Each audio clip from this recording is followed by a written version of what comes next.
Well, howdy, everybody. Anyone joining us live? Well, joining me live, unfortunately, I was supposed to do this show with my friend Frankie, but unfortunately, he can't make it. Maybe another time with him. But today I decided, at first I was like, okay, Frankie can't make it. So I'm just going to go to bed early, get under the covers. But no, I decided I wanted to talk with you all. I don't really know what about. So I figured I'd open it up and see what the comments had to say. I've been pretty unplugged, out of tune lately because I don't have social media at the moment. So I don't really know what's going on, which is pretty nice. Um, it's really cold. I forgot to turn on the heater because, yeah, like I said, I wasn't sure if I was going to do a podcast or not. So it's kind of freezing right now. So if I act kind of weird, like bouncing up and down, it's not because I need the bathroom. It's because I'm just kind of cold. And I'm enjoying a lovely buttermilk, very strong buttermilk to help me go to sleep tonight. But anyway, yeah, I didn't have all that much to say. I mean, it's kind of funny. I'm looking through the news. I'm like, okay, what can I talk about? I just go to Fox News because usually I do that on Twitter, and I'm not on Twitter anymore. So I do miss that. I'm not going to lie. I do miss the ability to just kind of scroll through and see what's new in the church news or Nova Sordo news or Fox News, whatever. But no, Fox News itself, I look on there, and it's just kind of remarkable. It's like, the top stories are so boring. I don't know. Maybe that's good. Maybe it's good that we don't actually have any current wars or anything going on. Um, but yeah, just nothing big. Mystery over newlyweds roadside deaths. I mean, that's sad, but yeah, I don't know. Eagle star stops interview to prioritize female reporter in locker room. Hopefully, it was to kick her out. Work clothes cooking hack saves woman $60 a week. Has millions rethinking dinner. I don't know. Yeah, it's just like this is Fox News. This is the top stuff going on right now. What to wear to work, I suppose, on Fox News. I don't know. Maybe they've gone downhill a little bit as a news source. Dominus Vobiscum, hello. I don't recognize your name on here, but it's nice to see you. Maybe you're somebody I know. Oh, I'm so cold, man. I got a blanket even, and it's still cold out here. I'm out in a we got like a garden hut that's fitted out with a nice little living room area, which is very cozy when it's got a heat going. But right now it doesn't, so I'm cold. So anyway, yeah, howdy to you all.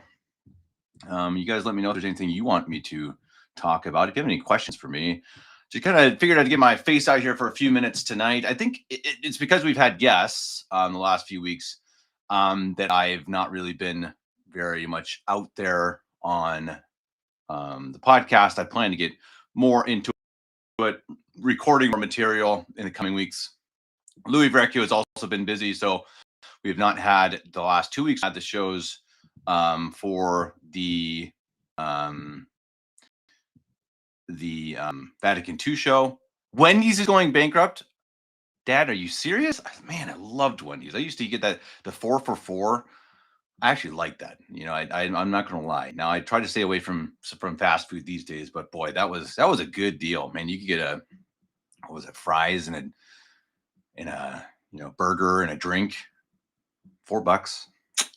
Those were the days. I worked right across from a Wendy's, and probably gained a bunch of weight that time. And right now I'm doing a pretty heavy fast, doing no sugar and stuff. So if I seem kind of crabby, that's probably why. How about those nuggets? Oh boy, cast, they are something else. They are really steamrolling everyone right now. If they stay healthy, good luck. But Oklahoma City is good too. Oklahoma City is a very good team. It's going to be a fun year. I mean, Jokic is playing out of his mind. I mean, I think if he continues the way he's projected, he's settling in as the top 3 player all time.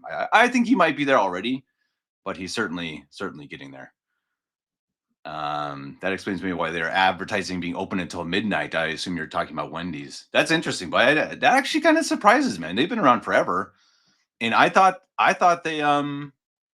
I would have thought they would be doing pretty well. It's probably a good sign. Maybe it means people are actually starting to try to get healthy. Because you read about the things that they put into these burgers, burgers, quote unquote.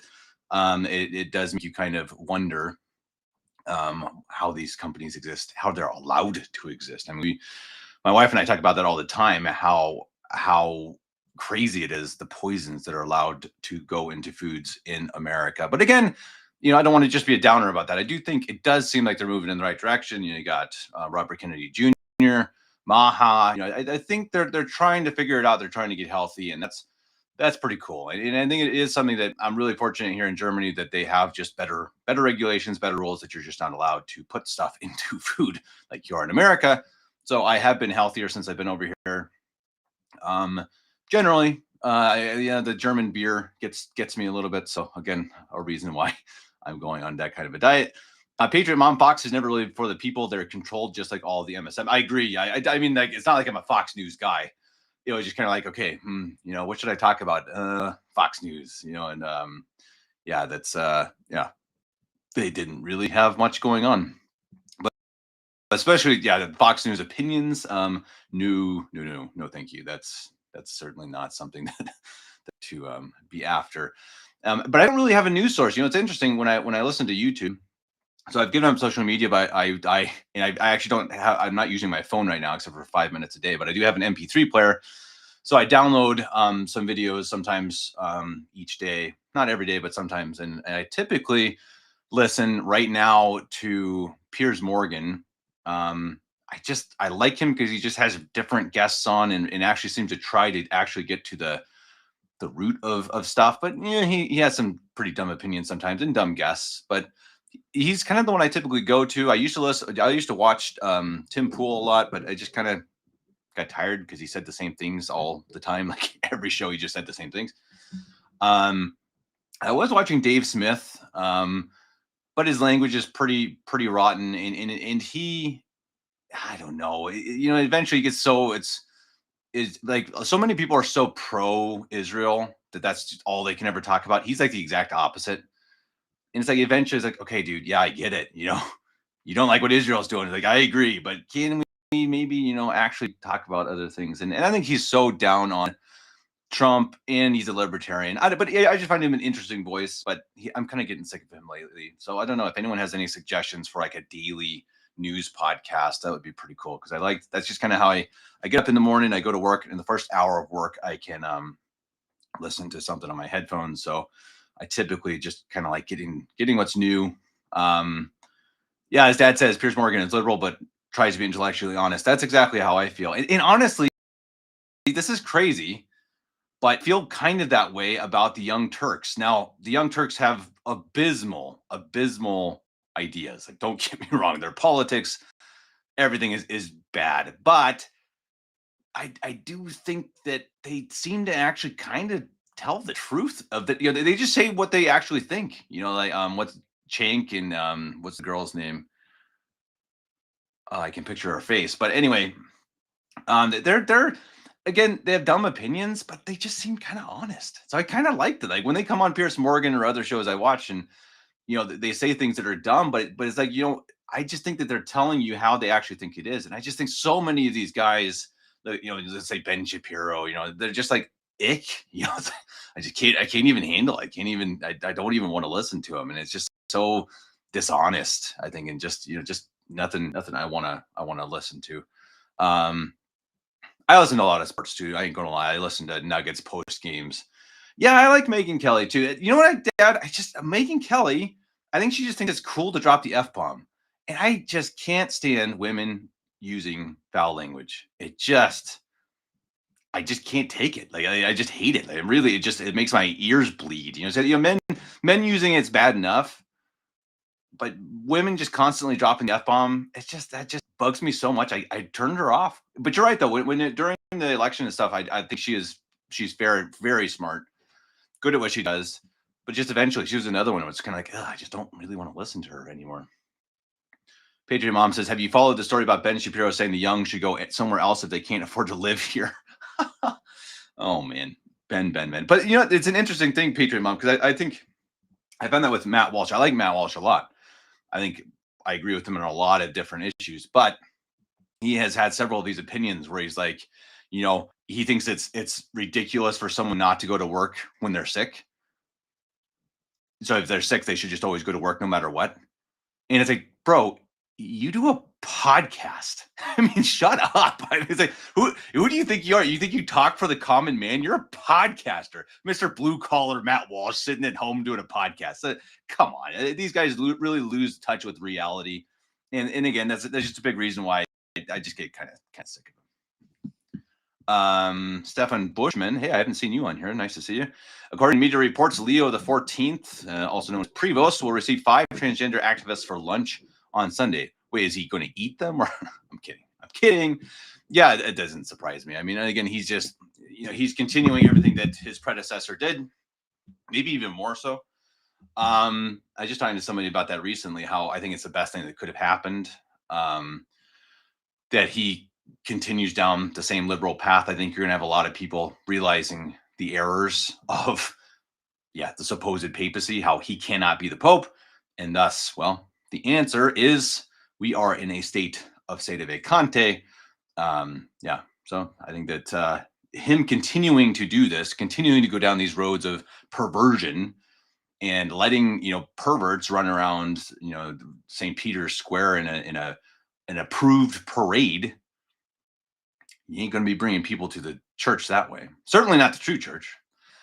And disgusting. I mean, just what's new, I mean, it really, you kind of expect, you wake up every day and you're just expecting, okay, what's going to be the shameful, embarrassing thing that the Vatican does today? What's it going to be, And here is just another example of how they just kind of never fail. They never fail. They don't disappoint. They always have something. It keeps Mario Dirksen at Nova Soda Watch very busy because it's a daily occurrence. And it's if it wasn't so sad, it would be almost funny because they're good at it. They're really good at just bringing shame down upon the name of Catholicism.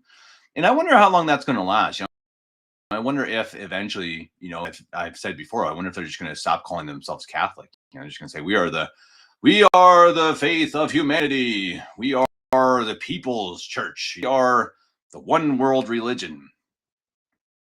I hope so. Hope that happens. I would certainly love to take back the name Catholic. I hate calling myself a sede vacantist. It's like, that's not what I am. I am a Catholic. I am a Catholic stuck in sede vacantism because we don't have a pope. Dominus vobiscum. Sorry, just saying that every time. It's going to really make me want to say et cum spiritu. Oh, I really hope they outlaw their Latin mass. I think that would bring a lot of people out of the Novus Ordo. Yeah, I agree. I don't know. I don't know if they'll do that, but it'd be great. I think that would be a very, very good thing to happen. You'd still have the SSPX probably somehow. Who knows what they're going to do? That's going to be another big thing that there's a lot of rumors going around. The SSPX is going to consecrate in the spring, and that will be a big deal. So depends on how they do it. If they're going to do it with, say, Juan Dor, the one who came over from the Novus Ordo, if they're going to do it with one of the SSPX bishops, there's only 2 remaining, I believe. So if it's Fillet or Tissier de Mallaré is still alive, right? Someone help. One of the 2. Or, are they going to get approval from Rome? I'm really curious. Maybe Prevost is going to be the one who consecrates new bishops for the SSPX. I mean, we'll see. Whatever they do, it's going to certainly send things in a different direction. Shiro Enjoyer, nice name. Sorry to get off topic, but on a lighter note, what are some good secular movies to watch? It's hard to find any that are good to share with people. That is way too true. Well, I mean, I love The Lord of the Rings. That's certainly always top of my list. I really like The Man for All Seasons. There's a great film about a farmer back in World War II, given the decision, pretty much forced to fight for the Nazis, and also forced to sign a declaration of I want to say a declaration of adherence or whatever to Hitler, and it's called A Hidden Life. A Hidden Life. Beautiful movie, kind of strangely shot. It's not kind of your normal film, but man, by the end I was like really in tears. I mean, whoa, boy, it is a gut punch. So I'm not saying it's a happy movie, but it is a powerful movie, really a powerful movie of choice and when you stand up for what is right. what is more important than everything else, all family, etc. So that's one I highly recommend if you're, but bring a box or two of tissues because it is powerful. I also like The Patriot. That's another good sad movie, bloody, but a good one. Yeah, help us out in the comments if anyone else has any secular movies you like. It's just so many of them. They just always have something, right? We were just talking about that the other day with about Braveheart, right? So I watched Braveheart. I remember first time I watched Braveheart on TV. So I didn't know there was nudity in it. And at some point, I don't know, I rented it or something. And I was like, oh, whoa, okay. Didn't see that coming, which is just so stupid. It's just dumb. It's like, come on, it's such a good movie. So many good things. Just, really, oh, I love that movie. But then it's like, yeah, okay, just had to throw in nudity. So thanks a lot, Mel. Let's see. Patriot Mom, I like to listen to Candace, Tucker, and Joe Rogan. Yeah, I listen to Tucker. Candace just kind of annoys me, to be honest. Joe Rogan, I used to listen to, but he also just kind of gets on my nerves now. Tell me this. There's a site called Kids in Mind. It can be helpful with reviewing movies and seeing if they are even worth it to begin with. Oh, that's good to know. Kids in Mind. Thanks for that. That's a good tip. PV, a valid group of priests who I think certainly are doing their best to bring souls the sacraments and help people get to heaven. I respect them. I respect what they've done for the last decades. And I think that their opinions on the Took consecrations and how they handle that are absolutely atrocious.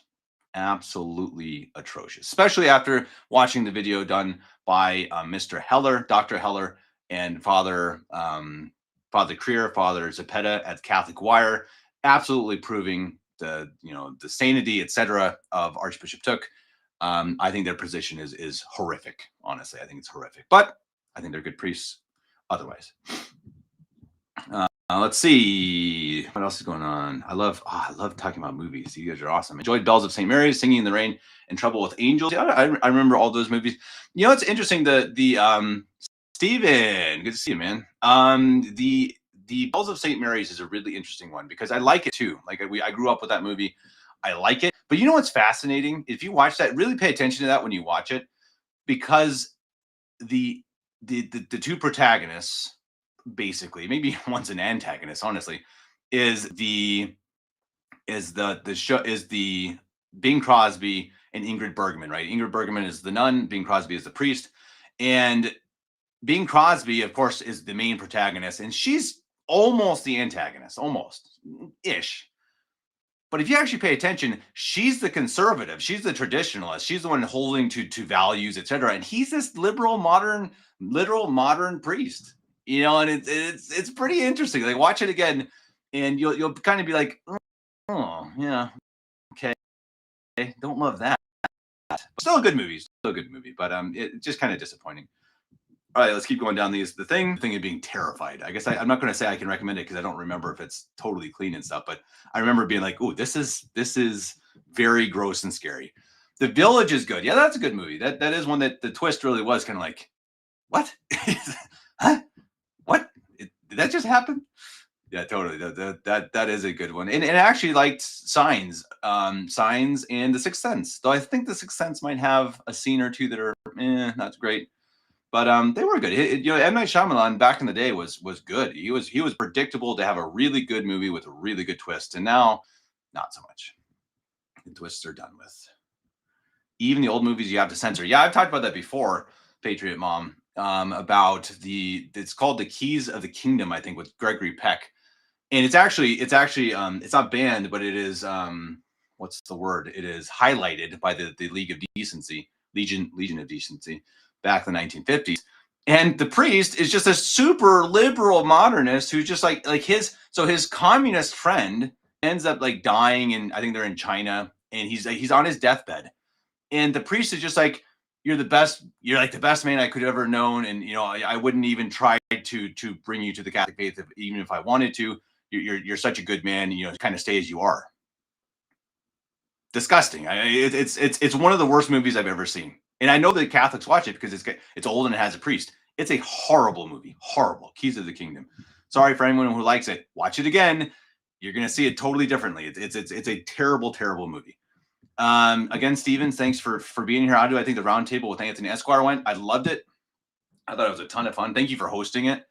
You're a good host. I like how you talking to Stephen Cox here, how you can control Anthony a little bit. You'd be just kind of like, okay, Anthony, let me talk, which was cool. I think you did that better than I would. So props to that for sure. No, and I thought it was great. I think just having these conversations is what it's all about. Dialogue, right? That's what the Nova Zorda wants. It's all about dialogue. But I think that's what we talked about at the beginning of the show.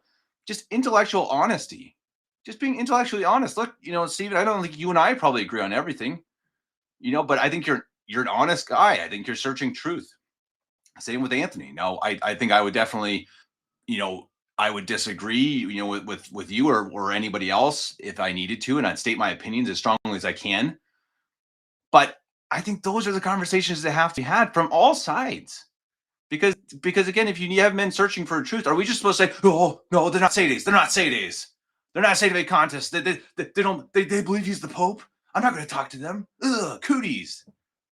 No, I'm not going to go to their side. I'm not going to say, like, oh yeah, you're right. I agree. He is the Pope. Of course not.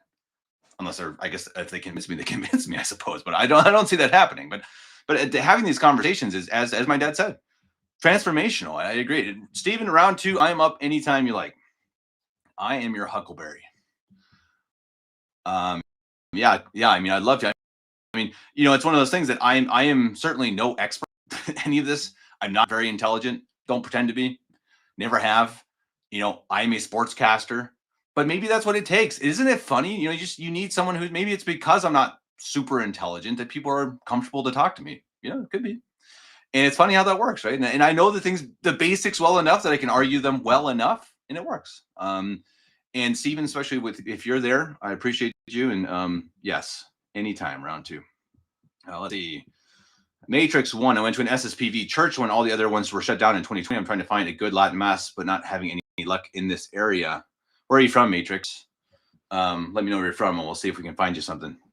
Because I think, again, SSPV is good. I mean, if you have SSPV, go to SSPV. I certainly would never say anyone shouldn't go to them.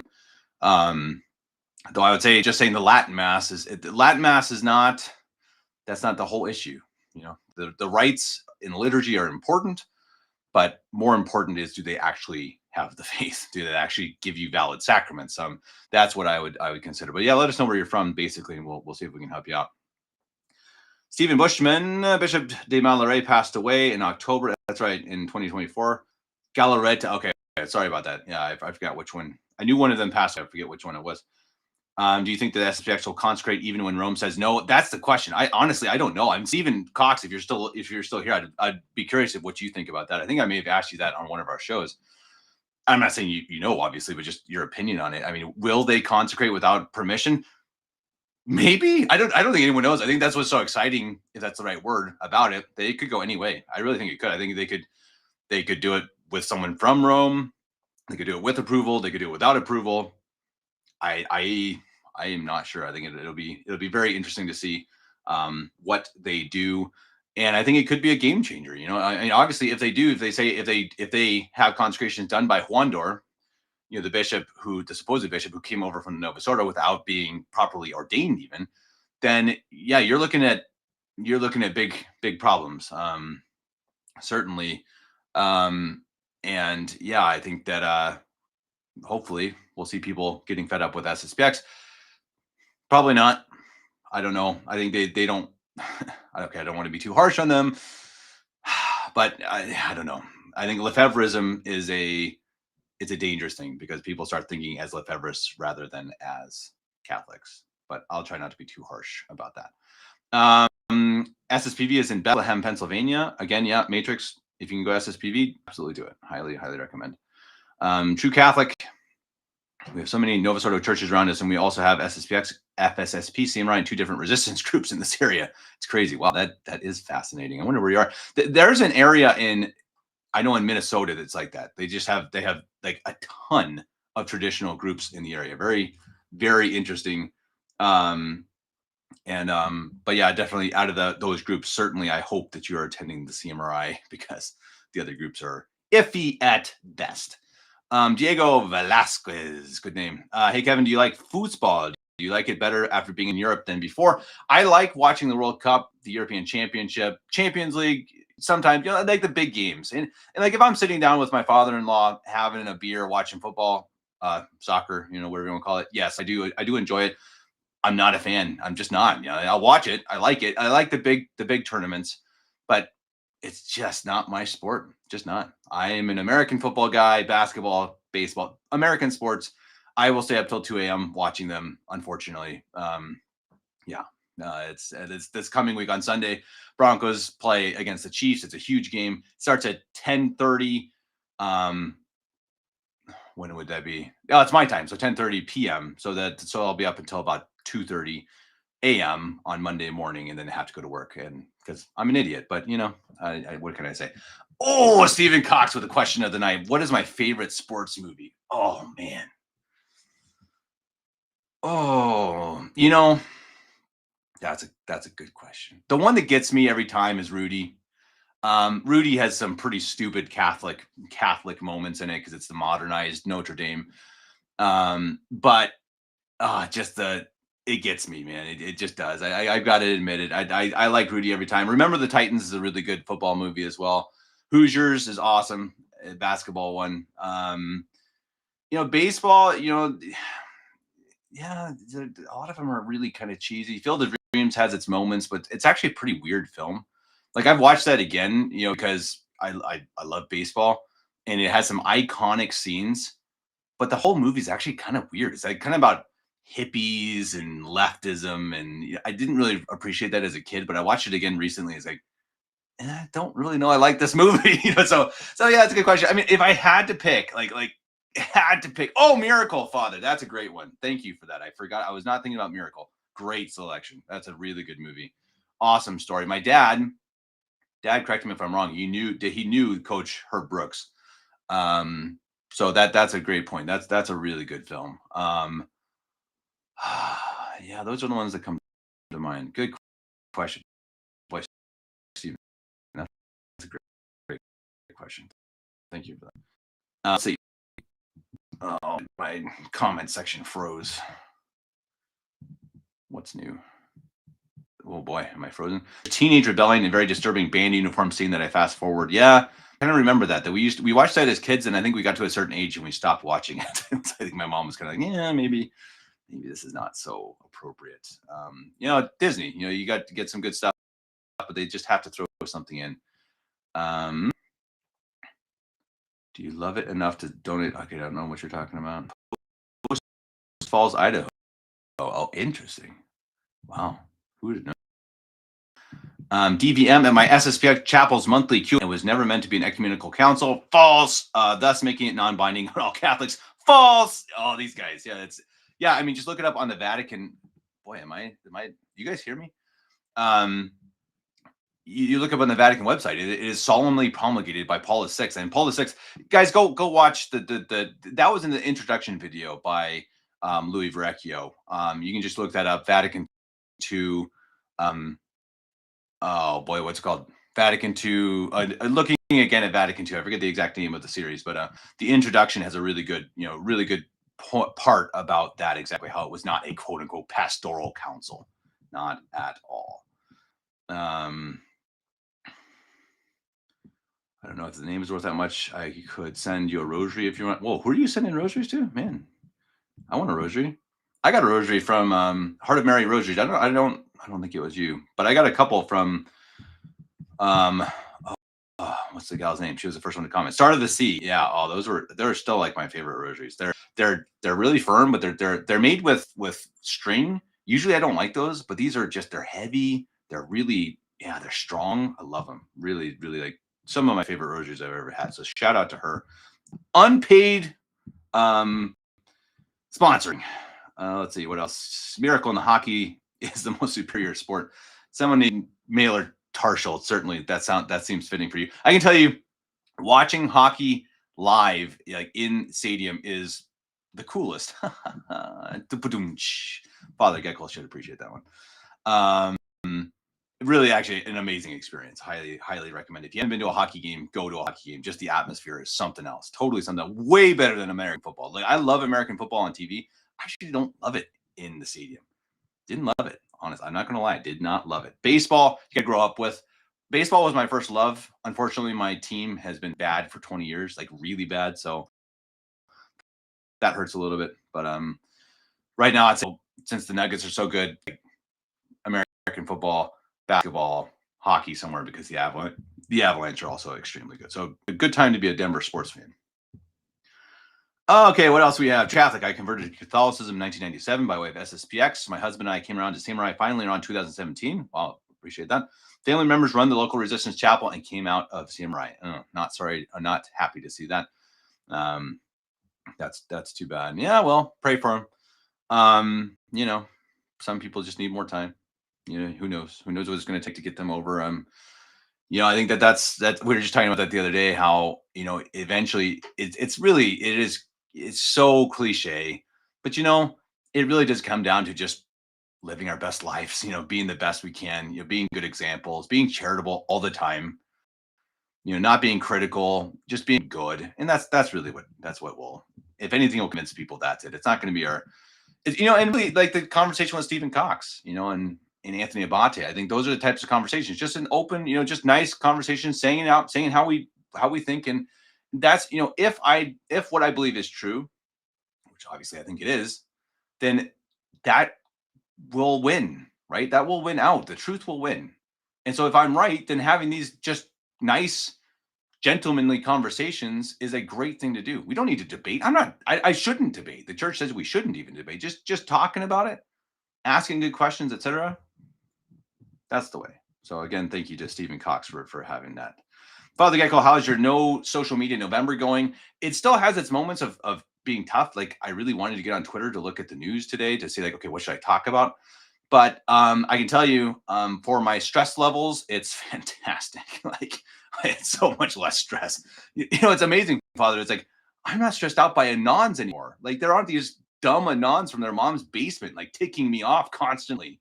So good. It's good. I'm pretty convinced I will stay off of social media forever. Oh, good sports movie. Good sports. Sandlot. Thank you, Kevin, for bringing that to your own brain.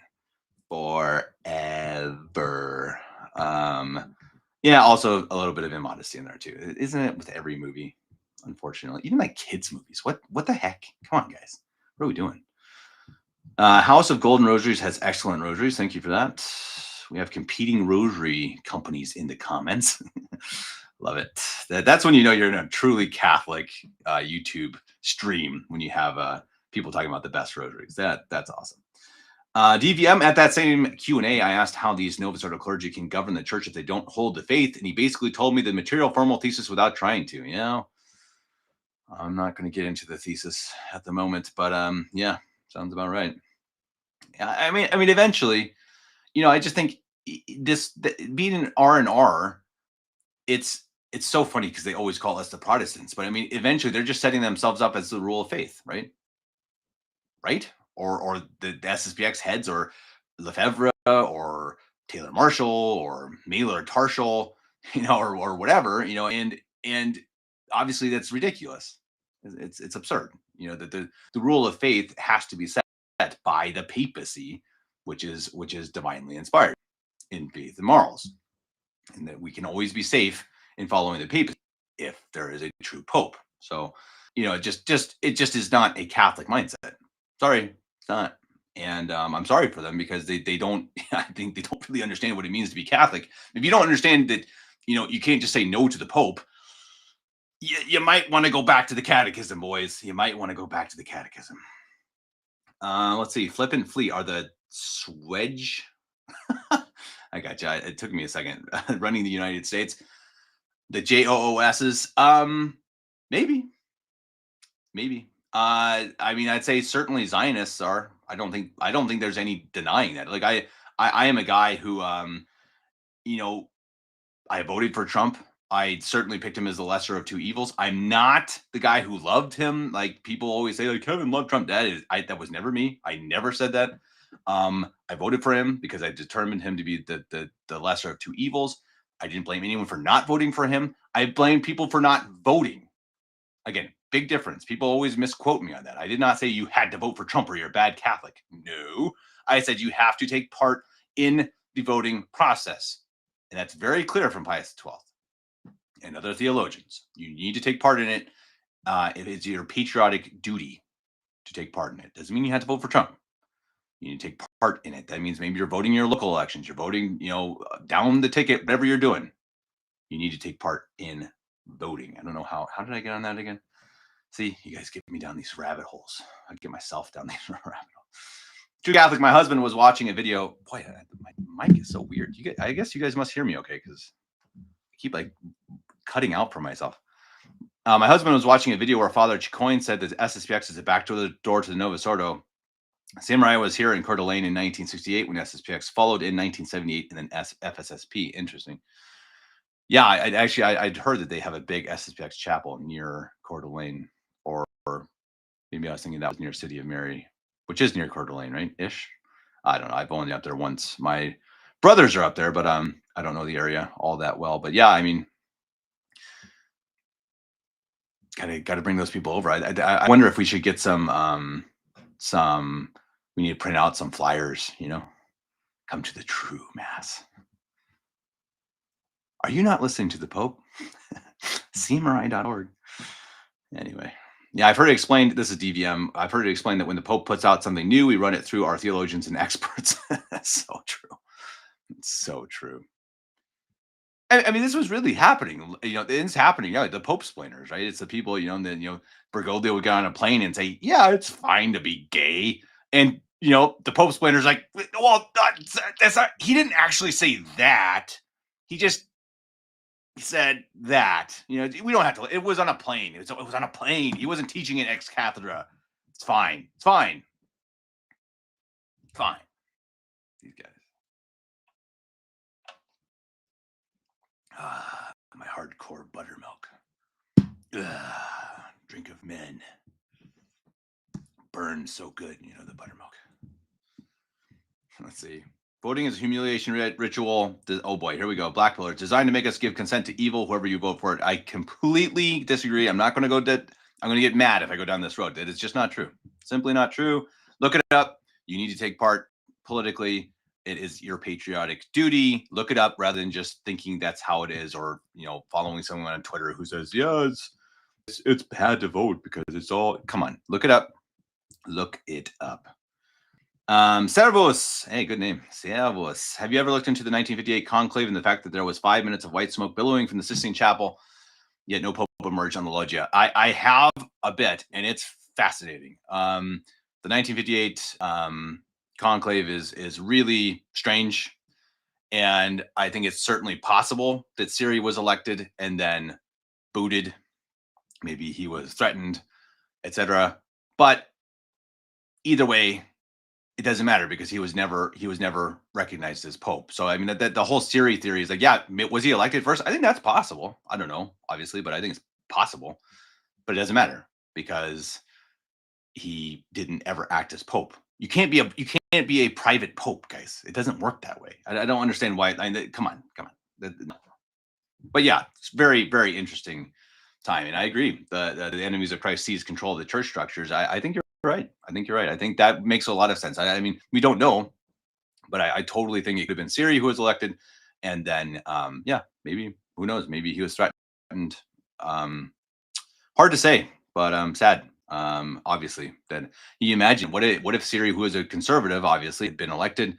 What if he had revealed the secret of Fatima, not called the Vatican Council? Maybe he had actually called the Vatican Council and kept the original planned documents of the Vatican Council. I mean, hard to say. Someone look that up for me. When did he die, Cardinal Siri? That would be interesting to know. My guess is late 60s, but I'm not sure. Catholic Crusader film says, "Little boy, are you talking about me?" Maybe. Thanks, I guess. I don't know. Interesting insult if you're saying I'm a little boy, but yeah, I'm not so little. Yeah.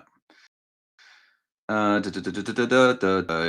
the secrecy of the conclave to do so. Oh, okay, this is continued. Servus, whether Cardinal Siri was elected or not, something evil happened in the conclave. I agree. I'm with you. I think that, and I think Siri makes sense. I really do. I think you watch that, you see that story. It's like that sounds about like what happened. Now you will never know because it was obviously kept completely secret out of pain of excommunication. I think whatever happens in a conclave, but makes sense. But again, he couldn't have been pope. Yeah, the secret pope or whatever is just that's the part of where that goes downhill real quick. Little Boy is a good movie. Oh, okay. I don't recognize the name Little Boy. What's that about? Someone help me out. Little Boy. Is that about the nuclear bomb? Phew, there's a topic, obviously, when I think America lost its soul completely when they dropped bombs on innocent people. Father says, how do you think history would have played out if Pope St. Pius X was not elected and another guy was elected? Interesting thought experiment. That's a great question, too. Who knows? Would we have had World War One? I mean, interesting question. I mean, I think certainly World War One was partly to get rid of the Catholic emperor, Catholic kings. Your schools aren't going to tell you that, but it certainly makes sense. If you actually look at what happened in World War One, it just doesn't make sense. None of it makes sense. Like how it happened, how it started, how it continued. It's very, very diabolical, very like extremely, and how it ended up. The Austrian emperors, yeah, dethroned, as well as other Catholic kingdoms, in place of democracy, the great democracy. Yeah. Yeah. Yeah. No, it's a good question, Father. I mean, would have been a much, much worse world without St. Pius X, that's for sure. And he did, maybe it would have happened sooner. You probably would have had Second Vatican Council in the 1930s or something. That would be my guess, at least. I mean, that's what they wanted. It's amazing how quickly that happened, how quickly they infiltrated. If you consider that a lot of this started happening, at the rise of communism and Marxism, that wasn't that long ago, right? I mean, it's amazing. They were quick. They were real quick. And I mean, I read years ago now. I read War and Peace, and it was interesting how they handled how Tolstoy handled Freemasonry. And it was pretty interesting. Marxism and Freemasonry. He was pretty derogatory towards it. If that's the right word. In a good way, obviously. I like Tolstoy. I don't know if anyone else has read Tolstoy. I enjoyed it. I mean, War and Peace is what 1,500 pages or something like that, but I actually really enjoyed it. Yeah, it takes you really got to get into it because they're like, what is it, 200 characters or something like that. But once you get into it, it's actually a really enjoyable story. You actually really do. You get to really like the characters and feel for them, and yeah, very very interesting book. Another one I read years ago was Anna Karenina, and I don't know if I can recommend it because it is about a woman who is unfaithful. She's an adulteress, but the way he writes it is clearly showing her as the villain. She's the villain. She's the antagonist, and it kind of shows how her world evaporates because of her infidelity. And her infidelity coming from really just this evil place. Fascinating book, honestly. I again, I got to be careful what I recommend, but I really actually enjoyed both of those books. Also, Crime and Punishment by Dostoevsky, also very good. I like Tolstoy better. I'm not gonna lie. I think that maybe I'm terrible for saying that, but just I enjoyed it better. Maybe it's how I read it. I think I listened to Tolstoy when I worked at a golf course. I listened to that as an audiobook as I was mowing the lawns, and that was just a nice time. And Dostoevsky, I don't remember. I think I read it. Either way, I don't know, but I enjoy Tolstoy better. Maybe it was just the way I read them. Let's see what else do we have here. Yeah, guys, I'm gonna do just a couple more minutes. I'm gonna get bed here soon. I gotta get up early, but it's been actually pretty fun just chatting with y'all. I appreciate y'all being here. Flippant Flea, that's a perfect question for your screen name. Are you a dog or a cat person? I'm kind of creeped out that a flea is asking me that question. I'm definitely a dog person, but honestly, I don't really like either. Sorry, I'm not an animal guy. I'm not gonna lie. I grew up on a small farm. Maybe that's why. Maybe I'm just not an empathetic person. I don't really know. I just don't. yeah, I don't love them. Don't love animals. I certainly would never have an animal in my house. Dogs and cats in the house are just dirty and they smell. And no, no. And fortunately, my wife thinks exactly the same. My daughter doesn't. Poor Sophia. She would love to have a dog, but I told her, well, once you move out, you are very you can have a dog, but no time. I told my wife I'd get a lizard. I'd get a lizard because I don't think they stink too bad. But yeah, she said no. Tough life. But if I had to choose, I'd pick a dog. Cats are just mean and like condescending. What is it that Churchill said? He said, cats look down on you, dogs look up at you, but pigs look you straight in the eye like a true equal. True Catholic. I remember reading The Pearl years ago, and that was so sad, but a good lesson. Is that Tolstoy? I don't know. I don't know if I recognize The Pearl. Um, but good to know. Yeah, a lot of those old books are very sad, except for Jane Austen. Typically, I like, anyone who knows me knows that I love Jane Austen's books. And mostly what, four of them. I don't love all of them. Pride and Prejudice is one of the greatest books ever written. I stand by that. Um, I also like Pride and, or let's see, I just said I like Sense and Sensibility. Persuasion is awesome.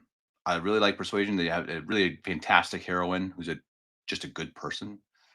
And Emma's also good. I like Emma. I like the movie better, but the books are really good. Highly recommend. Gotta say, you should probably be reading the Bible or something more, of course. But if you're going to read a novel that you can really get a glimpse into, she just had a brilliant way of understanding character and portraying character and yeah, character development, but just interaction between characters. And she just had a real grasp on humanity.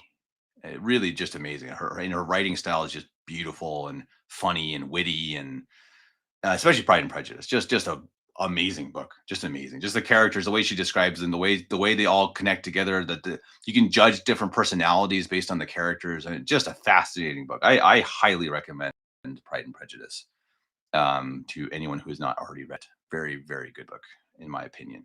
People probably think that's weird, but it is a girl book. Yeah, I agree, but yeah, I just think you'd like it, guys. It's really, of course, I love Father. I publicly admit I love Jane Austen. I am not ashamed of that. I'm not. She is classic literature and good literature. I stand behind that. Now, I also read Angels in Iron, and I'm reading right now. I'm reading Sword and Scimitar by Ibrahim, and that's a little less female friendly, but awesome, good stuff. Boy, I tell you, the Muslims are bad news.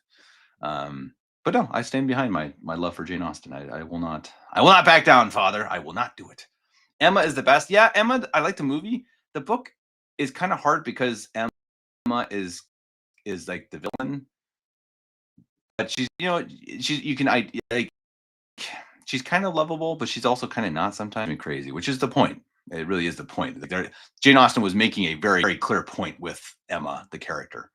Like these things are really, acting this way is really dumb. The society as they lived was very, what's the word, vapid, very shallow and dumb. Is City of God an approved book of the church? True Catholic, I don't really know. I've seen both. I've seen some traditional clergy who say it's the best book and some who say it's not allowed. I don't want to comment on it. I don't know. I can say a priest that I know and trust says that it is not allowed. It's not approved by the church, and that's enough for me not to read it. Let's just say it that way. But I don't. I don't. I'm not going to judge it because that is way beyond me. But yeah, definitely a if it, touchy question as some of these are, but again, in these times it's hard to know. If we had a true pope and a hierarchy of the church, we'd have answers for these tough questions, and we don't. So we have sometimes with these issues different opinions from different clergy, and so I'd say it's probably best to find clergy that you know and trust and listen to them. You know what? Because what else are we going to do? If not, then you're going to go, okay, well, I don't. this is my priest, but I don't really like his opinion on, he says he doesn't like this book. And I really like this book, so I'm not going to listen to him on this one. I'm going to listen to this priest. Eventually it's like, no, guys, come on. I don't think that's the right way. We live in difficult times. I think it's easier for us to give in, to give our trust to certain priests, certain groups, even if we don't always agree. I just think that's safer. They are the ones who've studied these things. They know these things better. So that would be my opinion. We'll see what Father Geckel says. I'm not sure Father's done his own research either. Julia Rose, friend of the show, asked Patrick Madrid on his show if he thinks the Vatican will celebrate the 100th anniversary of Mortalium Animos in a couple years. I wonder what he said. No, probably not. I mean, they'll certainly, as they just did, celebrate Nostra Aetate like crazy. But no, Mortalium Animos. I'm thinking not. I think that's a no. That's a no from the Vatican. I don't think would they ever celebrate anything pre-Vatican II? That's more of the question. Do they even celebrate the saints? I don't even know. Do they celebrate pre-Vatican II saints? I'm not. Maybe they do. I guess I'm not Novus Horide, so I guess they probably do. But seems like it's always these new computer internet saints, that they're making every day. Hello, Dietrich Klaus von Bongenberg. Steinman. I can't see your name. Still the best name on the internet. City of God is by Saint. Oh, you're right, Julia Rose. I'm sorry. You're right. My bad. I did get that wrong. I'm thinking of the mystical city of God. From Mary of Agreda, Sister Mary of Agreda. Yeah, you're right. You're right. My bad. My whole commentary on that was about the mystical city of God. Thank you, Julia, for correcting me. That is absolutely right. No, the City of God by St. Augustine. I haven't read it, but I'm sure it's a beautiful book. I mean, I would not doubt St. Augustine. I am sure none of the priests would doubt. Sorry about all that, guys. That was all about the mystical city of God, not about the city of God. My bad. Sorry. My bad. Everyone, go and scrub that from your memories. Thank you, Julia. I appreciate that. Sometimes, see, this is the issue when you're like Nick Fuentes. You're just, talking as you without much thought. You say some wrong, incorrect things sometimes. They celebrated Luther's thesis, didn't they? I'm not sure who you're talking about. True Catholic.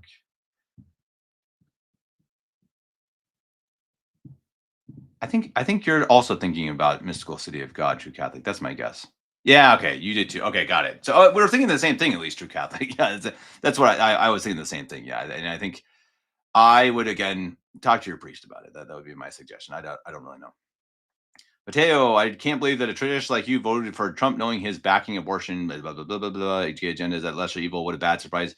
I'm sorry for the bad surprise. Yes, he is certainly a lesser evil. Mateo, I don't know if you come from the U.S., but did you watch Kamala Harris? I mean, unquestionably, Trump was a lesser evil. Come on, give me a break. Give me a break. That's ridiculous if you're saying otherwise. So, if you didn't vote for him again, I'm not judging you if you didn't. If you determined you couldn't vote for him, then don't vote for him. I did because I certainly determined him to be a lesser of two evils, and I do not at all regret it. Even though I don't think he's been a great president, he's certainly better than Kamala Harris, unquestionably. Come at me, bro. Julia Rose, I personally love the mystical city of God. Pope Pius XI gave an apostolic blessing to those who read it. Interesting. Again, I don't know. I'm not going to comment on that because I do know a priest who certainly says otherwise. So I will be careful with that one. My last buttermilk for the night.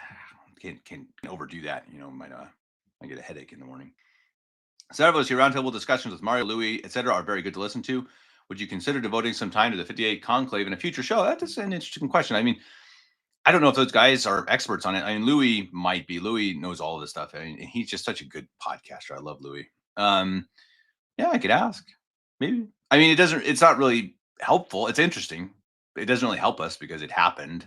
We are where we are. Whatever happened, happened. But I'm someone who finds those things extremely interesting too, because I enjoy history and I kind of like to, think these things through. What could have happened? What's the conspiracy theory? What might be in the end, it doesn't really matter. Vatican II did happen, and Roncalli was named Pope.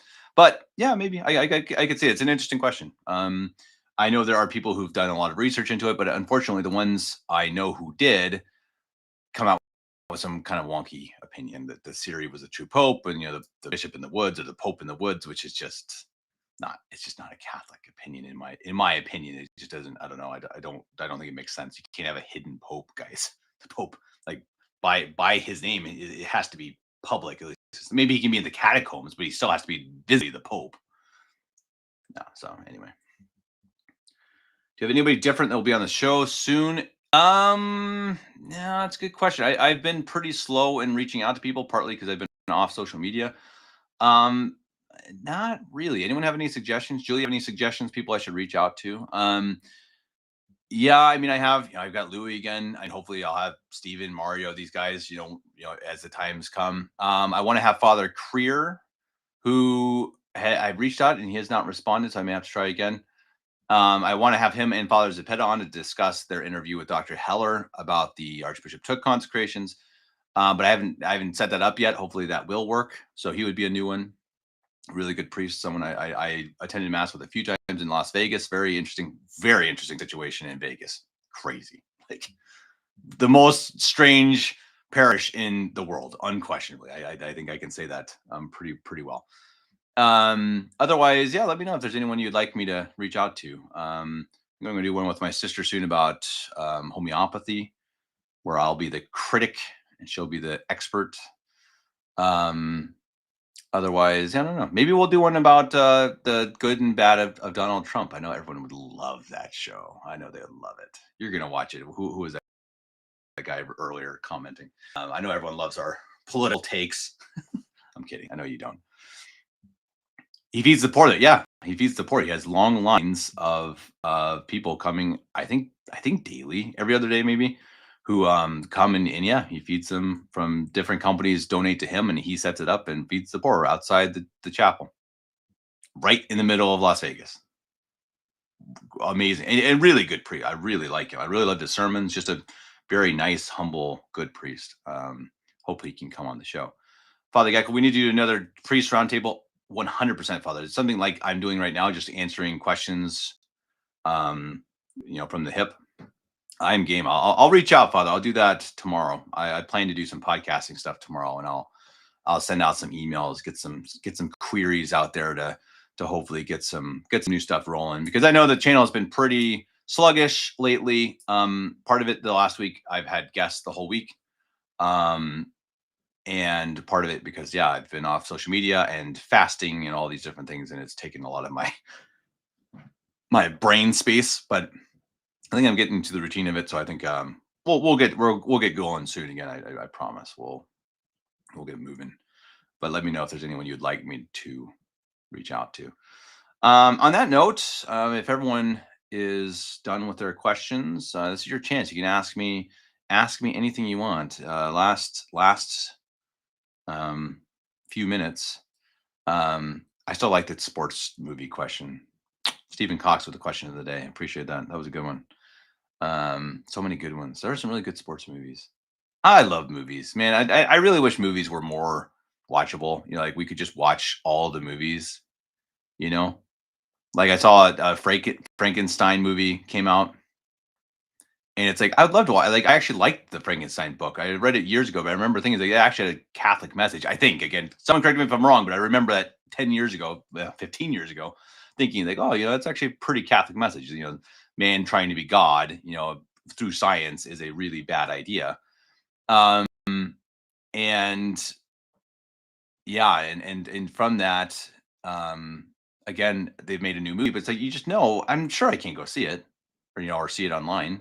I'm sure it's got nudity and stuff, and it just always does. It just drives me crazy. Can't watch anything. Mateo, again, if you're trying to restore Christian social order, how could we vote for people like Trump? It's a false dichotomy to say if you don't vote for Trump, it's because you prefer Kamala. Both were evil. Mateo, that's fine if you think that. There is certainly an opinion approved by theologians that you are allowed to vote for the lesser of two evils. Look it up, okay? I mean, I don't know what else you want me to say. You could, if you don't want to do it because you think it's evil, fine. I'm not telling you to vote for Trump. but you should take part in the voting process. I'm really sure about that. Look it up. Again, do your own research. I dare you. Stephen Spray would be great. Yeah, we've talked about a couple. It just never quite worked out. We got to find the right topic. I might have Stephen Spray on to talk about Luther, Martin Luther. I think that'd be fun. I think I want to ask him. That's a good one, Julie. That's a good. I meant to do this. I haven't done it yet. To ask him if he'd do a live show talking about Martin Luther, because he just wrote a really good article about it a couple weeks ago, and that would be fun. I think that'd be pretty cool to just kind of hammer that out. And I love Stephen Spray. He's one of my favorites, so that would be great. That's a really good conversation.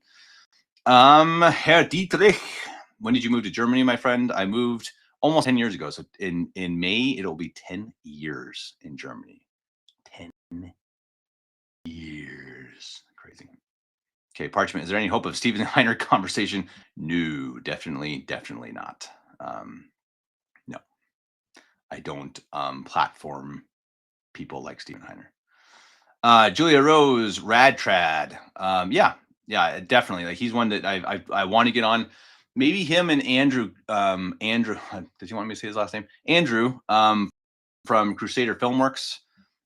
He is going to get back to producing more stuff next year on his channel. Again, Crusader Filmworks. So I think maybe him and Andrew I'll get on. I talked to Sede Picante about coming on, but Sede Picante just drives me crazy sometimes. So I don't know. I go back and forth. Like, should I have on Sede Picante? But then he just drives me nuts. And then it's like, okay, no, I don't want to have him on anymore. So if you're listening, Sede Picante, I don't know. Sometimes you drive me crazy, man. Like, you're a smart guy. Sometimes you say the dumbest things and you give us a bad name. And that's why it's like, I want to have him on. I want to have, because I think he's a smart guy. I think he has some good opinions. But, I don't know. Sometimes you just got to not say dumb things on the internet. Yeah, sorry to say Dave Picante, but we'll see. But Rad Trad, St. Anthony, definitely. Again, that's in the works. We've had conversations. It's just a matter of like, okay, what's the topic? Who else is involved? That's what these things, they're harder than you would expect. Getting things lined up, getting the right person with the right topic. It's not so easy, especially when you don't have much time like I do. I don't have much time. And so it's hard to, first of all, you got to think of the ideas, you got to reach out to the people, you got to get the time. And it's just kind of hard sometimes. So not just trying to excuse myself, but I do need to get better. And some of these have been really good reminders, like Stephen Spray on Luther would be great. That'd be a really good idea. Again, he's one of my favorites, truly. But like with him, he's so busy, he can usually record on Sundays, so it's just, it's just hard. Like it's just, yeah, just how it is. That's the thing with podcasting that I think people only see, the part that goes on in front of the camera. But like a show like this, it takes nothing. I get on and just, a stream of consciousness. There's no work involved. But getting guests on actually takes more work than you would think. Okay, I think that looks like the end of the questions. So I think we will wrap it up. Hey guys, that was fun. Thank you for being here with me on a Friday afternoon. Julia, I think, aren't you in Australia? Or are you a different Julia? Because if you're in Australia, it'd be really early in the morning. That'd be cool though. I don't know. Let me know. Are you from Australia? Or Bishop Waz, another one. Yeah, thank you. See, you got some good ideas. Yeah, I've thought about him too, especially after his going to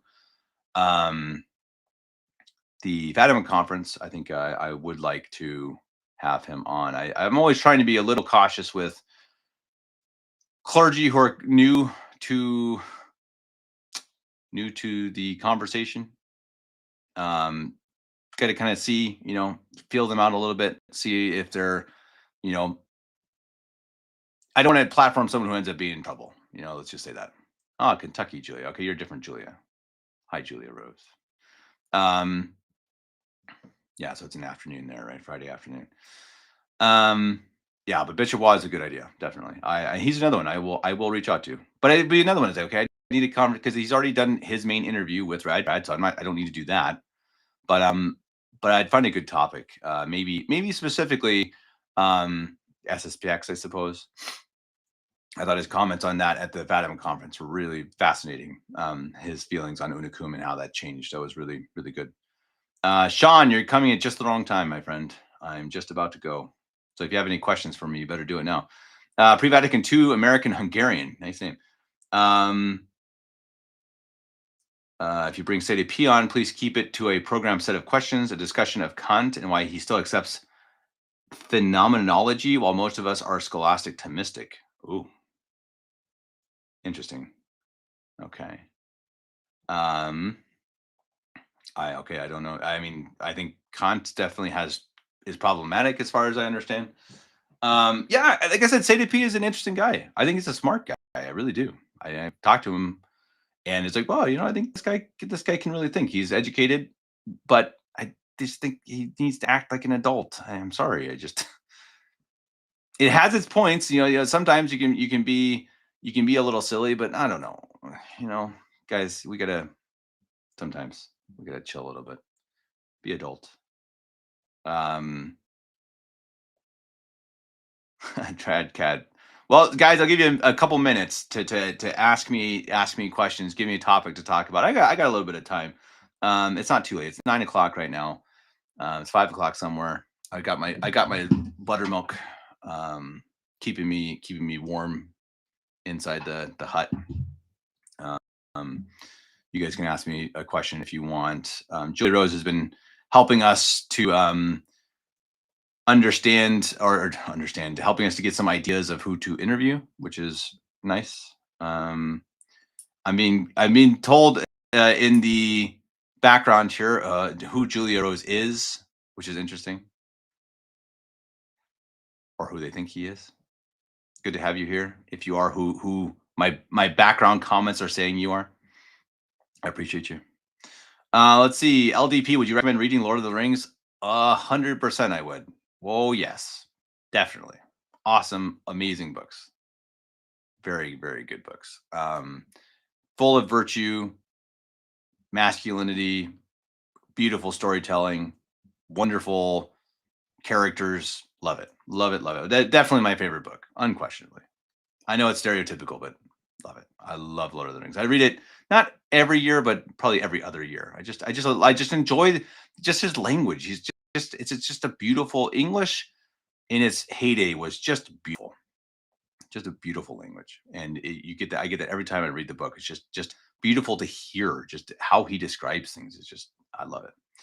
Julia Rose again. Bishop Romola no longer recognizes himself as a bishop. Did you know that? I did know that. I hear he was convinced by Bishop Davila, which is awesome news. Really good. I know that a few of the priests under him were reordained, which is really good. Father Moylan, who I was in the seminary with, good. We need more priests. I've also had people ask if I'll have them on the podcast, and certainly not. Certainly no time soon. Again, sometimes you gotta pay your dues, I suppose. You gotta, if you've been involved in issues, you gotta I don't know, head to the woods for a bit in silence. And I think some people are safe to interview, and I think others are not. Maybe it's just my opinion. Okay, I'm going to answer the Hobbit question first. The Hobbit 2, yes, good book, children's book more. Certainly a very different type of book to Lord of the Rings. I don't like it as much, but it's nice. It's a very nice book. It's very much more childish. It's much more for like a 12-year-old. Lord of the Rings is like, whoa, it's a book. It's awesome. Pre-Vatican II, was it easy to find sadies in Bavaria? I asked, since there is now an IMBC chapel in Budapest area, but only found it last year. Yeah, that's awesome. Father Chowner is there full time, I think. I was still in Nova Sordo when I was in Bavaria in the 90s. Oh, sorry to hear that I missed you. But yeah, I knew Father Heine. I've known him for 20 years. I knew him in Omaha when he was a seminary and I was a schoolboy. And so I went and lived with him for 2.5 years, longer than I should have, while planning to get married. But that's a whole different story. Don't take so long, guys. Get a job, get ready, and then get married. But anyway, I lived with him for a while, and so I've been a part of his parish for 10 years, about. And so no, it was not hard for me to find Catholics in Bavaria, because there's really only one. And I'm trying to think now. Is there one parish? Maybe a couple more. There's a couple north of Munich, I think, Father Seraphin, and there's one in Landsberg now, Father Huber. So there are a few, but no, I have a great community, honestly, for Germany. I mean, like obviously it's small compared to America, but for what it is, it's a very good parish and very good community. I have a lot of good friends. Um, did I already comment on all the hype about interviewing non-Sedes? A little bit. Um, yeah, I mean, first of all, the show I did with Stephen Cox was on his show, so it wasn't an interview. And the show I did with Anthony Abate, I saw people in the comments say several saying that State of Contism makes a lot of sense. They're glad they watched this. Interviewing it depends on what you're doing.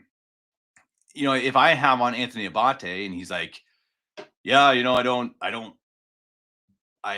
what do you say? I think he's the Pope. And I'm like, yeah. Oh, you're right, Anthony. You're right. Yeah, that's bad. If I have him on and I challenge his perspective and challenge where I think he's wrong, why is that bad? Like, he's not a bad guy. He's not a villain. He just he thinks differently than I do. Shouldn't we challenge these things? Shouldn't we publicly have conversations? I don't understand that whole thought of like, he's not a Sede. He's not a Sede. Don't shut up. Don't talk to him. You traitor. What? Guys, we're past this time. We're past the time where we can only talk to each other. Don't we want to convert people? Don't we want more people coming to our side? And shouldn't that be through convincing them, maybe? Or do we just say, you are not one of us? Begone, Satan. Sorry, no. What do I think about Christian Wagner? I don't really know him. I hear about him. I heard about him when I was on Twitter. I'm not anymore. I never watched the video, so I don't know. Sorry, Parchment. I don't know really who he is. I just see his name sometimes. Pre-Vatican II also get super frustrated traveling in Spain since there are so many conclaves, Palmarians, and it's hard. Oh boy, there goes my comment. It's hard to find someone INBC, CMRI, RCI. Yeah, I get it. Yeah, Spain and Portugal are weird. We have a lady staying with us right now with her husband, and she's from Portugal. And yeah, I think it's just tough. There's not much there. I know there is a mission church from the INBC in North Portugal. She was telling us, I think 2 times a month. So that's good. But yeah, that's an unfortunate thing. They fell hard. They fell real hard. What was the name of the book that they said Jane Austen never finished writing? They made a TV show out of it, didn't they? I didn't watch it, but I'm not sure. Yeah, she did. She didn't finish it. She died young, I think, 40 something, if I remember right. It's annoying hearing people say that they shouldn't talk to anyone if they aren't studied of a contest. Pasta, yeah, it's weird. It's like, especially when you see how fruitful those conversations were. It's like, what? How is this a bad thing? I mean, if I said something wrong, if I agreed with them, or if I was disreputable, or if I said something non-Catholic, that would be bad. Yes, but I don't think I've done that. I think I've held pretty good. I'm no genius. I'm no theologian. I'm not arguing with them. I'm just stating my opinions. We're just having a discussion, and I give my side of it. And people have said that we make a lot of sense now. We are normalizing sedevacantism. That's a big deal. I'm not going to convince many people. Me, for sure not. I'm an idiot. But if you can normalize the position and people say, oh, actually, these guys are pretty normal, that's a normal guy who's just trying to be Catholic, then they can look into the position themselves. People don't look into sedevacantism because they hear it and they go, ugh, ugh, gross. And that's what we want to get away from. It's dialogue. We follow their religion better than they do. That's exactly right. That is exactly right. Just dialoguing over here. It would be great for Abate to become a totalist or thesis sede. We need more like Louis V coming over from NO, Nova Soto, and R&R. That's so true. Yeah, boy, if we get some guys like that, I mean, Louis is amazing. I love him. Don't always agree with him, but really good guy, obviously searching truth and giving up a lot to do so. And yeah, I think guys like Anthony, who knows? I don't know. I pray for him. I do. I really do. And I think he's a guy who seems to be of goodwill. I could be wrong. Sanditon. Yeah, I think Jane Austen's a finished book. Yeah, I don't know. Maybe he's a bad guy. I know that's what Sede P and others say. He's just a bad guy. I don't really know him that well, but I've talked to him and he seems pretty genuine. He asks questions that just seem like a guy trying to find the truth. Maybe he's a scammer. I don't know. Could be, but he doesn't seem like it. And I don't think there's been a downside to having him on my show, and there's not been a downside to being on Stephen Cox's show. I will certainly do another show if given the chance, for sure. I hope I'm just the bridge. I hope Stephen Cox grows and grows and grows and becomes a huge channel, and eventually he'll have on Father Benedict or Father Zepeda or Father Gecko. That's certainly my hope, and I hope they can talk with Anthony Abate. They're way better at this than I am. I just want to be the bridge. I just want to be the normalizing factor. I'm just a normal jock. But to me, that's what they need right now. So we have basic conversations, and eventually guns, and there you go. That's what I hope happens. I'm not saying it needs. You better be listening. This is what you need. Peta especially, boy, he's sharp and charismatic. He's one of my favorites. Servos, we need to do everything we can to expose the counterfeit Novus Ordo Church and false popes. Yes, sir. And live Catholic lives, right? We got to remember that's the most important thing. If we, Sede Vacantis, don't act like Catholics, like Christ, then what's the point? And Christ said, when people see you, they will know you by how you, by your charity, by how you treat, your brother. And if that's the case, then if they see us, are we being charitable? And speaking for myself, why do you think I left Twitter? I wasn't being charitable. Yeah, people drove me crazy too, but I wasn't being charitable. I was saying dumb things. So if you find yourself doing that, then just leave. Be nice, act charitably, act like an actual Catholic, and that doesn't mean I am a Saint of a contest and I have the truth, the only truth. I am the only Catholic in the world, and you are all damned. Yeah, you can do that if you want. I'm saying that's a bad thing, by the way. Julia Rose, I would love to see Bishop Pivernus speak with Anthony. I would love Bishop Pivernus to speak with anybody. Let's just make this clear. That's another thing I'm going to work on. I want to work on getting him on a live stream to questions. Oh man, that would be so amazing because he's so good at it, and he has so many things that he can answer, and he's the bishop. He's just lovable. You know what I mean? He just oozes Catholicism. You respect Bishop Pivernus' time. Well, you don't respect my time, I guess, which I guess I don't blame you. But if the bishop could come on and talk to anybody, and why not Anthony? Because Anthony, I think again, he asked questions that I think we have answers for, right? I mean, if Anthony's just coming on and saying, okay, well, what do you think about, Paul, what is it? Paul reprimanding Peter. And it's like, well, it's not true, Sean, any update on Pivernus and Sanborn, Bishop Pivernus and Bishop Sanborn talking? By the way, that's a pet peeve of mine. Let's please call them Bishop and Bishop. I even have friends who say that, well, Sanborn said the other day, Sanborn? Excuse me? He's a bishop. Priest is father. I'm not just meaning to pick on you, Sean, but I mean, just, that it matters. At least type out BP, please. Just a respect thing. I don't know. And that's just one of those things that is a pet peeve where it's like, we're not equal to them. We're not.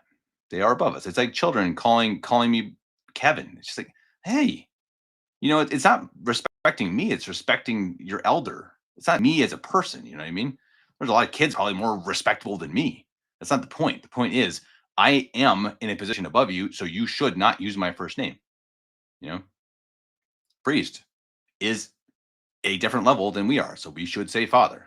Bishop for a bishop. And no, I don't think they're talking, and I kind of doubt they ever will. I certainly hope they do. I think we should pray for that. Sincerely, I think we should pray for unity. But yeah, I doubt it. I think if anything, we'll have some form of attempt at unity with maybe younger bishops, maybe a generation down the road. Maybe we'll have a miracle and get a pope. I mean, I hope so. I certainly hope that's the case, and then it won't be a problem. God, bring us a pope. Again, boy, let's not forget to pray about that. God, please bring us a pope. Type plus Sanborn plus Pivernus as examples. You mean like as for bishop? Yeah, I mean, I guess that's fine too. Why not just say bishop? I mean, I'm a lazy texter too. I admit it. I'm a totally lazy texter, but I just don't like that. I just think that's a dangerous thing. If we start taking away words matter. If you start saying, just in a conversation, you start saying Sanborn. Sanborn said this. You're just losing respect for him and the position. And it's not good. I'm just telling you guys. I mean, I don't always say Bishop Seymour. Always say Bishop Pivernus. It's an abbreviation. Oh, okay, fair enough. Then put the plus. I think that works too. And it's quicker than Bishop, right? Yeah, something. Whatever. I mean, just the idea. Just have the right idea that you're paying respect to someone who deserves it. His position deserves it. Let's not forget that. No matter what you think of him, no matter what you think of a priest of the past, you gotta, let's even say, I was going to use an extreme example. Let's say a priest who robs a bank, ends up in prison. Would you just say Bob's in prison? No, you'd say Father Bob is in prison. You still, even though he's a terrible person, his position earns that respect. Just like I should be Mr. Davis from a child's perspective, because I'm not saying I earn that respect as a person, probably don't, but being a generation older than them does. And if you change that, you change respect levels. Words matter. Anyone said you sound like Taylor Marshall. Well, thanks. You mean like my voice or my presentation? Clearly the better just dad with a microphone. Well, pre-Vatican II, I appreciate you. Thank you for that. That's a very nice thing to say. I like Taylor Marshall. I just don't like any of his views or anything he stands for. Yeah, anyway, I give him a hard time a lot, but it's just like, when you're these guys who know all the things he knows and then you just don't do anything about it, it's Bob in Rome doesn't earn my respect. Julia Rose, that's true, because he's not a pope. He's not a pope. So he's Prevost or Bob in Rome. I think that's fair, because he's not really a pope. He's not really a priest. Nicole E, I really got to get going here soon, but okay, I'm going to keep going. Speaking of books, have you considered a book club? I have. I'm just terrible at those things, like really bad. Like really, I started one years ago, like years ago with the podcast, and I don't think I even did the first chapter. I'm so bad at that kind of stuff. So I think book clubs are great, and I love talking about books, but I like to do it organized and stuff. I'm so unorganized. I really need a secretary. My wife has 3 young children, so yeah, that doesn't really work. The works of Monsignor Robert Hugh Benson would be great. Yeah, I'm trying to think which ones did he wrote. The End of the World one, right? What was that one called? The crazy one about the apocalypse. I don't remember. Yeah, I've read a couple of his though. Yeah, he's a wonderful writer. In a roundabout way, I love how hard it is to get Bishop Pivernus on, as it shows how busy he is in the trenches he is. Yeah, he's incredible. Man, spend a day with Bishop and you'll be like, how does he survive? And he's already had like 2 heart attacks, I think. So pray for him. Good grief. But no, I don't blame him. I don't blame him for not being like, hey, can I come on a podcast? No, he's a little too busy for that. But I think it would be very, very good if he could. I mean, really, I really do. Voice and style only, not views or a shameless scriptiness. Thank you for that. Thanks. I appreciate it. Lord of the World. That's the answer. Yeah, thanks. Strange book, but good. Yeah, definitely had some things that were kind of like, whoa, that was this guy really nailed it. He's not really a Catholic, assuming you're talking about Prevost. No, for sure not. Look at what he says. What is he even? I mean, he's a Novus Ordo Catholic. He is a Vatican II fanboy, which shows you, well, obviously Vatican II cannot have been a true Catholic council. I mean, it's ridiculous. Sad. I mean, maybe he even is well intentioned. I mean, who knows? But doubt it. And I mean, certainly, whatever his intentions are, he is very, very, very wrong and very not Catholic. Let's see, a couple more. Kevin, what do you? There it goes. What do you think about Israel exerting so much influence on America? We talked about that a little earlier. I think it's bad. I think it's bad. I have nothing good to say about that. I think America seems to be run by Zionists, and I don't like it. It's gross and dangerous and weird, and I don't understand it. Um, Wish I had a better answer. It's a strange situation, and I hope it ends soon. And the pressure from the young people, I think, might end it. I think it just politically. I don't know if it can last. I mean, young people, left and right, hate it. Like, really are against Israel. Some of them for the right reasons, some of them for the wrong. But eventually, that's going to. I think they're going to have to give in to political pressure from the youth, the young voters. Maybe it's in a couple years, but it's coming. It's coming. St. Jude in Stafford, Texas, have a new priest who was conditionally ordained circa 2009 by Bishop Acker.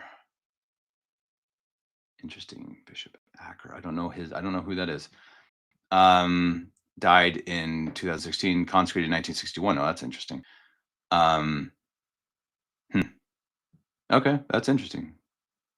I've heard of St. Jude in Stafford. Okay, that's interesting. Huh? What's the priest's name? Just out of curiosity. Yes, The Lord of the World and Dawn of All, but also his historical novels taking place during the Protestant Revolution. They are incredible. Oh, he wrote like Come Rack, Come Rope. That's Robert Hugh Benson, right? Yeah, I read that in high school. Yeah, definitely. Yeah, and like you said, I mean, I would love to do a book club as long as I actually have to do any of the work. But reading books, I love. I mean, I really do like reading. Oh boy. I'm just about to go to bed. I'm getting some heavy questions here. Radtrad, is the Cassisiacum thesis heretical? I certainly don't think so. I certainly disagree with it. I think it leaves some big questions and problems, but I don't think it's heretical. I don't think it goes against the teachings of the church. And I certainly don't think they intend that. I think they're looking for a solution. I don't think it's heretical. No, again, I don't agree with it. I think it has problems, but I see what they're trying to do. I see what they want. I see their intentions, and I don't blame them. Again, I don't. No, I personally not say it's heretical. I would recommend people go to Bishop Sanborn Energy. Again, even if I don't hold the position. Annulment proof is NF action designed to keep egg and seed separated. I mean, look, this is a really interesting topic. The Catholic Church has its own teachings on NFP, which I'm not going to talk about. It's not, that's above my pay grade. But I can tell you something. This is really interesting. That we talked about this, of course, when my wife and I got married. We wondered, like, okay, we're going to have a bunch of babies real fast and stuff. But my wife, looked into it. More really for others, but we found that natural nursing, keeping the babies pretty much nursing at will during the night and during the day, no pacifiers, no bottles, etc. Yeah, it keeps the problem away. It's like a actual natural family planning. Let's just say that, it's like it actually works as a way to distance children in a completely natural way. So, without the supposed or real issues of NFP, if you have this natural nursing, none of that's a problem. Now, other people say it doesn't work for them, but my wife would say pretty clearly that it is because people don't actually hold firmly to the rules of it. Like, you cannot give a pacifier ever. The woman's breast has to be used as such, and pretty much, again, nursing on demand, which has its own trials and struggles. But I can tell you it has worked for us, and I think that is the way God intended it. Purely my opinion. Talk to a priest about it if you have any other questions. Yes, it's interesting. I can't remember the priest's name. St. Jude in Stafford, Texas is one of the first trad chapels circa 1970s along St. John the Baptist, Louisville, Kentucky. Father Wathen. Yeah, right. I remember his name. I think, unfortunately, he eventually became a Feniite, but hopefully I'm not misquoting that. NFP is very anti-Catholic the way it is used by most Novus Ordos and trads. I mean, look, I don't want to comment too much on NFP. That's just not, it's not my place to do so. But I think it's pretty clear to say, like, if you're saying, hey, we're gonna purposely not have babies because I want to go to college, I want to save up for a car, or I just don't feel comfortable having babies yet. In my opinion, that is wrong. I mean, that's not Catholic. That can't work. And I think that the church is very clear that, especially for the first baby, there is no reason to not have a baby, not try to have a baby, the first baby. Now, after that, there can be circumstances with your physical health and etc., which have to be very serious, actually serious. That there have to be actual reasons, not just like, I'm not really feeling it now. I don't really want to have a baby. And I think that that's as you say, pre-Vatican II. That's where I think NFP gets. That's where it gets it wrong. The modern way is just like, yeah, if you don't really want to, then just do NFP. Just don't try.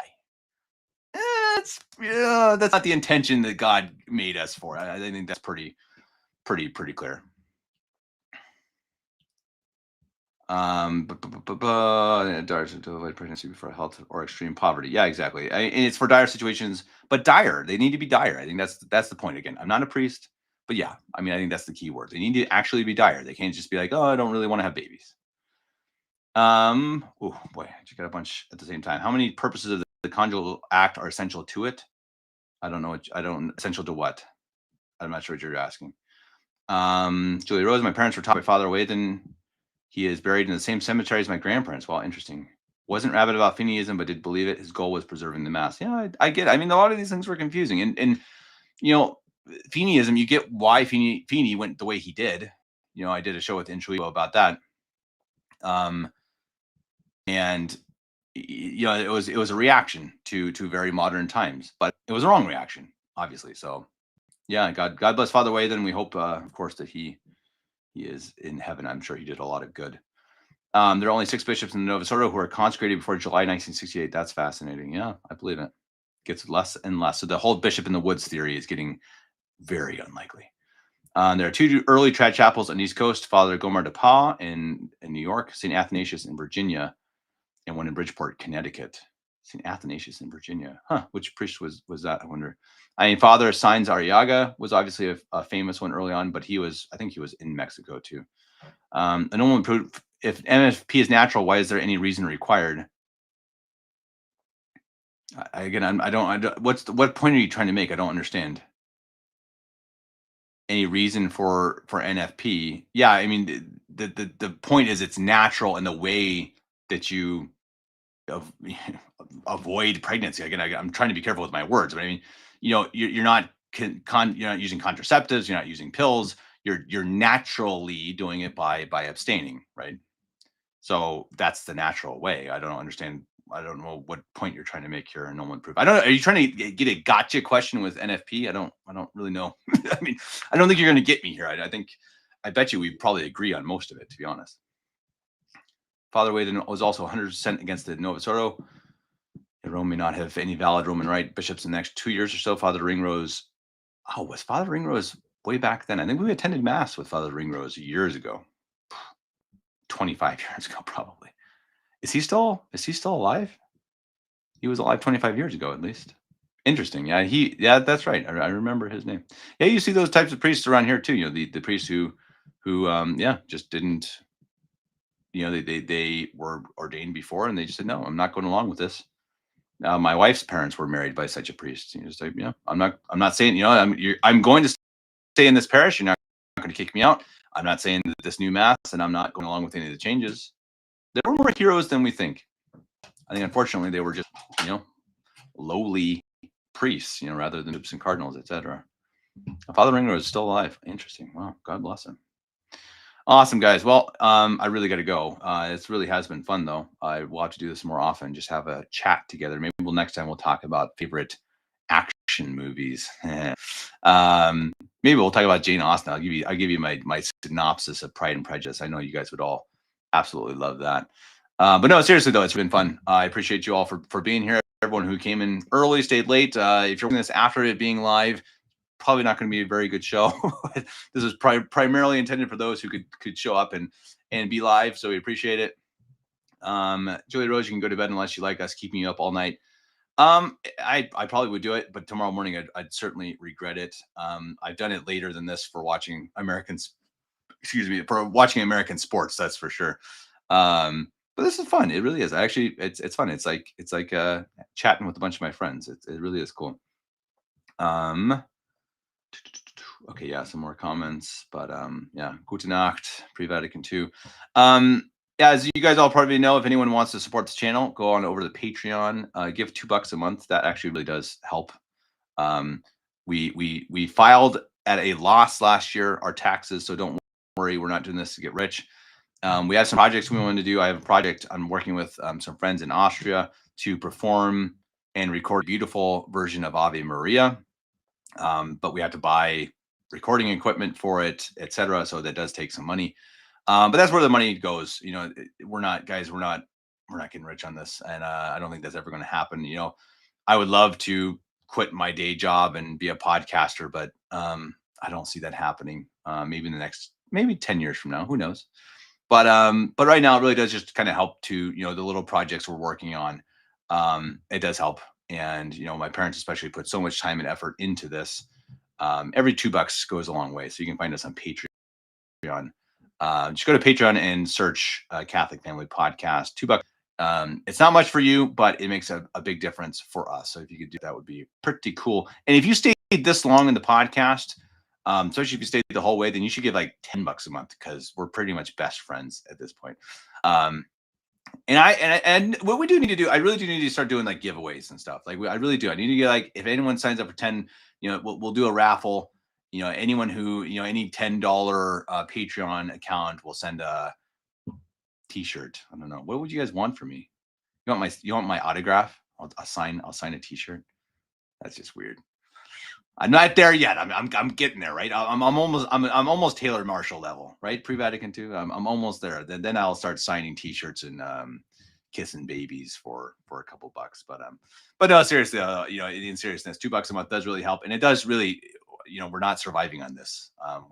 It's paying for projects, paying for streaming services, cameras, you know, that kind of stuff. Yeah, maybe it pays for a schnitzel or two, but it takes a lot of time and effort. So we appreciate you guys, and this type of show helps to make it worth it because you guys are awesome. We have definitely the best, some of the best, occasionally the best commenters out there, especially when the Sade P crowd is quiet. I love you guys, but also not. So on that note, God bless y'all. We'll see you next time. And Julia Rose, I have in mind several of your ideas. I really like the Steve Spray one and the Bishop Waugh and Roundtable with Priest. Those are the ones I'm going to work on. I'll do that tomorrow. I'm going to start writing some emails. So thank you for that. Thank you for your suggestions. And we'll see you all next time. God bless. Or well, I'm frozen right now, so I guess.